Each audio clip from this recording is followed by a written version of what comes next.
A highly cited new study by Professor Joyojeet at the University of Michigan, Ann Arbor suggests that the entire Sushant Singh Rajput social media frenzy was being pushed by fake accounts running into the thousands to try and spin a fake narrative. He's looked at this from a digital forensic perspective, established which these fake accounts are and who are the forces behind them. And breaking his silence on this new study is Professor Joyojeet himself, who's joining us now live and exclusive from the United States. Professor Pal, welcome. I want you at the outset to take our viewers through your primary findings, which seem to suggest that a lot of the traction that we were seeing on social media on the Sushant Singh Rajput case was actually created by fake accounts set up after Sushant Singh Rajput's death with a particular agenda in mind to try and spin a particular narrative. Can you explain what you found, Professor Pal? Welcome. Hi, thank you. So I wouldn't necessarily say they were fake accounts. There might have been some element of fake accounts in them, but they were definitely motivated accounts. There's a difference. So what we did is that we downloaded about 7,000 YouTube videos, metadata, and about 100,000 tweets from a database of about 33,000 politicians and what they say online. And alongside that, we looked at about another 3,200 or so journalists and media houses and what they've been talking about, and looked at the patterns of what text appears in the tweets or the YouTube videos and how that evolves over time. So we looked at the top 5 Hindi and English language channels in India and their YouTube presence and what they were posting on YouTube, and basically mapped those alongside both what they're saying on Twitter and what kind of misinformation is coming out, and whether that misinformation relates to which topic is being talked about on, say, YouTube or Twitter. So the larger idea is that if somebody says something fishy, say on YouTube about a specific person, does that soon after that, do you see a following reaction of misinformation about that person, fake news about that person, then going out and about? So we find certain patterns in that. I can run you through a few of those. The first is that when this news story started, there was a lot of talk about mental health. And in fact, that's how the story was initially spun. But very soon into the second or third week, the narrative changes from mental health to being someone who is pushed into suicide by an organized conspiracy, which then changes into a targeted set of social media output against Maharashtra government. And well, it starts with Maharashtra police and then goes to Maharashtra government. And then finally, then it evolves into a campaign against first Riya Chakravarti and then eventually Bollywood overall. And you see this progressing over time in the paper and the accompanying visualizations we made public. So how do you know that this is a motivated, malicious campaign and not an organic campaign? Because a lot of people would say that, you know, maybe the Sushant Singh Rajput case tapped into public sentiment of a young boy from small town Patna wanting to make it big in Bollywood, and Bollywood pushing back because it's a cozy nepotistic club and not giving a youngster a chance. So how do you know that how much of this campaign is for real because it touches upon a raw nerve, and how much of it is actually being fueled and pumped by these vested interests? So you're absolutely right about one thing, which is that you cannot make, or rather it's very difficult to make a campaign which does not have a real protagonist, and Sushant Singh Rajput is the important protagonist over here. He was all those things which make for a very important story in today's India, which is that he was an outsider to a club which is seen as very hard to get into. And there are many other stories of other people in our current day where they are pegged as outsiders and they break into a kind of a club. And that makes the story interesting. Okay.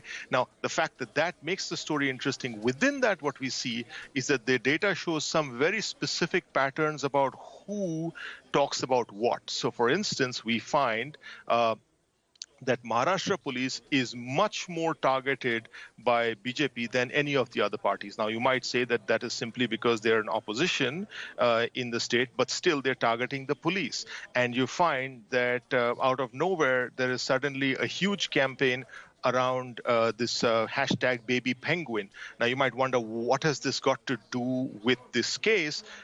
Again, you might imagine that that's forensically a piece that tells you that there is something motivated going on about why that individual is being targeted through this campaign.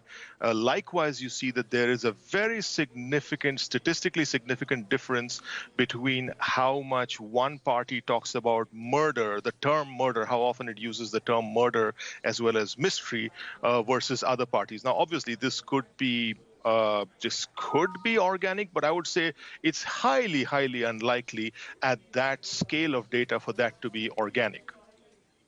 Now, the Mumbai police has said that there are 80,000 fake accounts that were created on various social media platforms after the 14th of June to discredit the Mumbai police and the Maharashtra government, and that these accounts content was being uploaded in countries like Italy, Japan, Poland, Slovenia, Indonesia, Turkey, Thailand, Romania, and France. Is that an assessment that you share as well, this number 80,000? How do you arrive at that, and the countries from where the content is being uploaded, which is a bit strange, because why would people in Slovenia or Poland care very much about Indian politics and an Indian film star? Yeah, we didn't study that. We only studied what public figures in India were talking about. So politicians, media houses, journalists. So people who we can actually say that you're a responsible person, you're supposed to behave in a certain responsible way. And if you're saying something, we're going to hold you accountable to that in the research. Okay, and what are the key learnings? Because a lot of the hype that we've seen, you're now saying is malicious, motivated, being pushed up by, pumped by vested interest. What are the key learnings to ensure that, you know, literally we don't have people being taken for a ride in this fashion?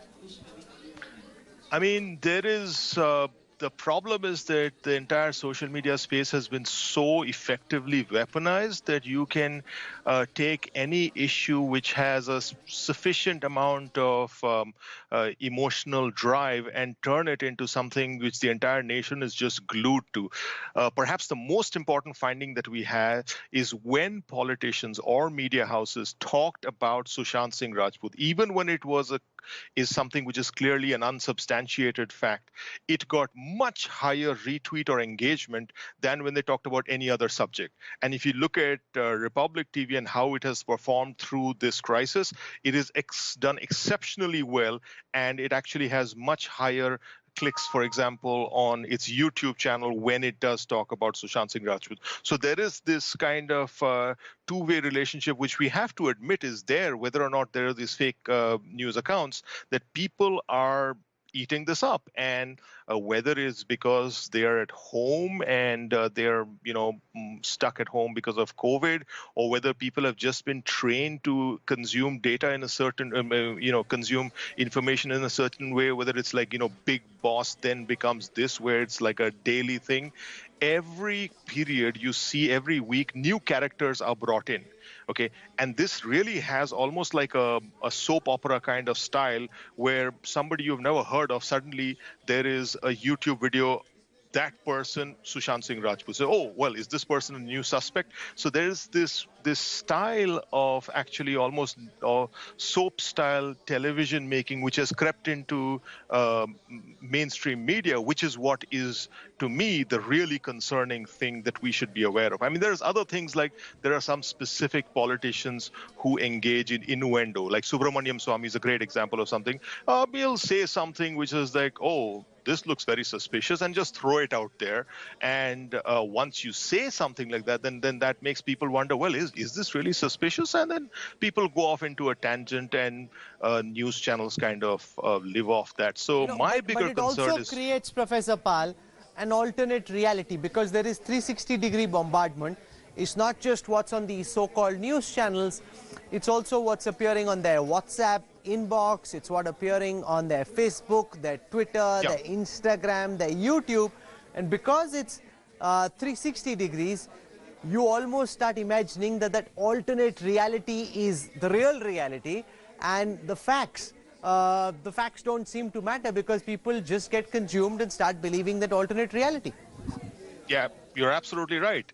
And you can't forget that there is a clear gendered aspect to this, is that the people who have been very consistently crafted as the villains of this story are women, and the tragedy happens to a male actor, and these kinds of tragedies happen on a consistent basis almost with female actors as well, which don't get that kind of attention. So you're absolutely right. People are sitting at home. A lot of people are using mobile devices for the first time. They don't have the experience of checking whether something has veracity or not, and it accentuates the problem. They go ahead and forward it further as well. It's entertainment.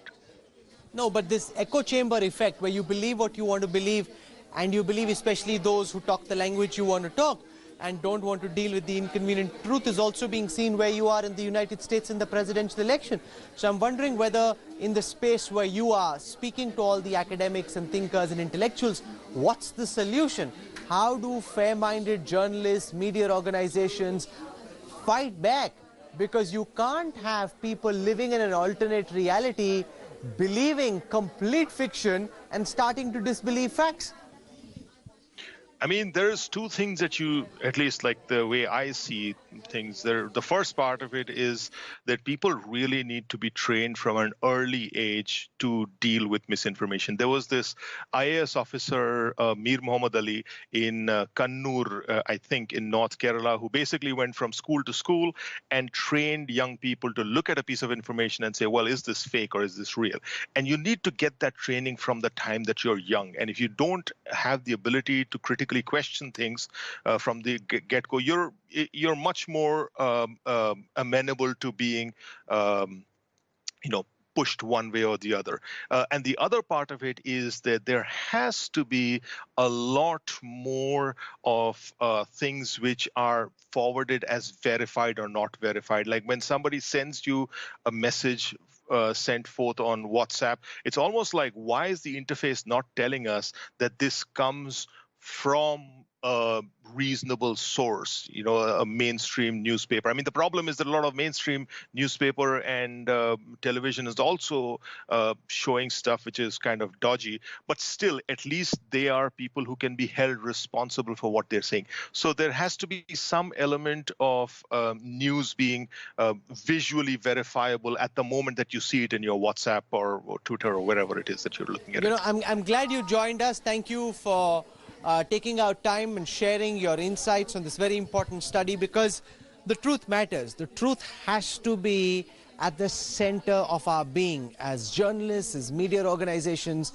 And if there are some so-called news channels that are trying to put out fiction, trying to confuse people with lies, those lies need to be countered. The facts need to come out. In this very detailed study at the University of Michigan, Ann Arbor, very clearly brings out how a lot of the campaign in the Sushant Singh Rajput case was malicious, mischievous, put out by Western interests for their own selfish or political agendas. Professor Pal, for joining us, thank you.